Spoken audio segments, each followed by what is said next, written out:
এই প্রথমবারের মতো জামাত শহীদ মিনারে ফুল দিতে যেয়ে নানা প্রশ্নের মুখে পড়েছে। সাংবাদিকরাও ছেড়ে দেয়নি। দেখেন একটা ভিডিও দেখায়।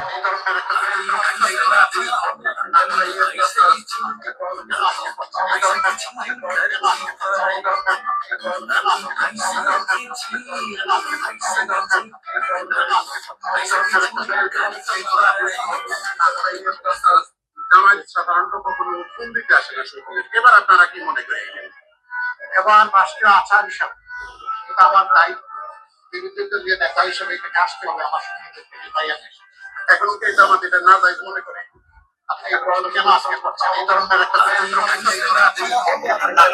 প্রশ্নটা পছন্দ করেনি জামাতের আমির শফিকুর রহমান।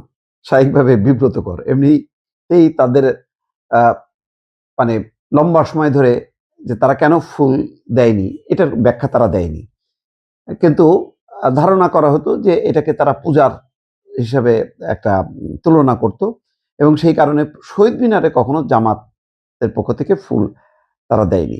কিন্তু ওই যে এখন বলছে টোটেক ফাঁক রাখছে যে রাষ্ট্রীয় আচার, অর্থাৎ বিরোধী দলের নেতা হিসেবে এটা রাষ্ট্রীয় আচার যে ফুল দিতে হয়, তাই তিনি দিচ্ছেন।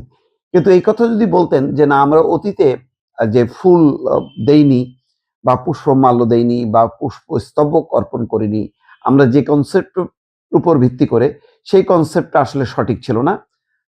এটা যেহেতু মানে মানে সকল ধর্মের একটা ঊর্ধ্বে একটা রাষ্ট্রীয় অনুষ্ঠান এবং সর্বসাধারণের একটা শ্রদ্ধার জায়গা বা রীতি, সেইটা আমরা আসলে আগে পালন করিনি, সরি, আমরা এখন থেকে এটা পালন করব। কিন্তু তিনি বলছেন রাষ্ট্রীয় আচার বিরোধী দলের নেতা হিসাবে। তাহলে যখন বিরোধী দলের নেতা হবেন না, তখন কি তিনি দেবেন না? অর্থাৎ জামাত ইসলাম রাজনৈতিকভাবে দিবে না, শুধুমাত্র বিরোধী দলের নেতা। এবং দেখাও গেল যে যখন নাকি শফিকুর রহমান আসছেন, তার দুই পাশে হাসনাত আবদুল্লাহ এবং নাহিদ ইসলাম আছেন। তো তার মানে এটা বিরোধী দল হিসাবে তারা দিচ্ছে। জামাত নিজে থেকে আলাদাভাবে দলীয়ভাবে দিচ্ছে না। তাহলে দলীয় অবস্থানটা বজায় থাকলো নাকি? একটা কনফিউশন। এই যে প্রতিটা ক্ষেত্রেই কিন্তু জামাত গুরুত্বপূর্ণ ইস্যুতে, স্বাধীনতা মুক্তিযুদ্ধ নিয়েও একই অবস্থা, তারা মানে ভুল স্বীকার করে না। ওই সময় যে রাজাকার আলবদর বাহিনী জামাতের নেতা কর্মীদের দ্বারা সংগঠিত হয়েছিল এবং তারা যে সহযোগী ছিল পাক বাহিনীর, এটা তারা স্বীকার করে না যে তারা স্বাধীনতা মুক্তিযুদ্ধের বিরুদ্ধে অবস্থান নিয়েছিল এবং এই যে গণহত্যা, এই কর্মকাণ্ডের সঙ্গে তাদের একটা সম্পৃক্ততা ছিল। তো এখনো সেই বিতর্ক কিন্তু চলছে। সেই বিতর্ক চলতে চলতে একটা 21শে ফেব্রুয়ারি প্রতি বছর এটা মহা সমারোহে উদযাপন করে, ভাষার মাস, শোকের মাস। কিন্তু জামাত ওই যে শহীদ মিনারে ফুল দেওয়াটাকে চিহ্নিত করছে যে এটা পূজা দেওয়ার সামিল।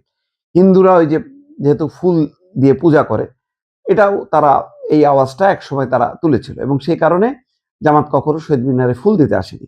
কিন্তু এইবার আসলো কিন্তু তারা বিরোধী দল হিসাবে, জামাত ইসলাম না। কিন্তু খেয়াল করেন, তিনি কিন্তু ওইটা বলছেন রাষ্ট্রীয় আচার হিসাবে, বিরোধী দল হিসেবে তাদের এটা দায়িত্ব। সেই কারণেই এই সাংবাদিকের প্রশ্ন, যদি প্রশ্নটা একটু মানে খুব টাফ হয়েছে, র টাইপের প্রশ্ন হয়েছে, কিন্তু ওই যে বলছে যে এখনো আপনারা এটাকে নাজাত মনে করেন কিনা। তো এই প্রশ্নের সম্মুখীন মানে পলিশ ভাবে হলো, যেভাবেই হোক না কেন, সাংবাদিকরা করবেই প্রশ্ন।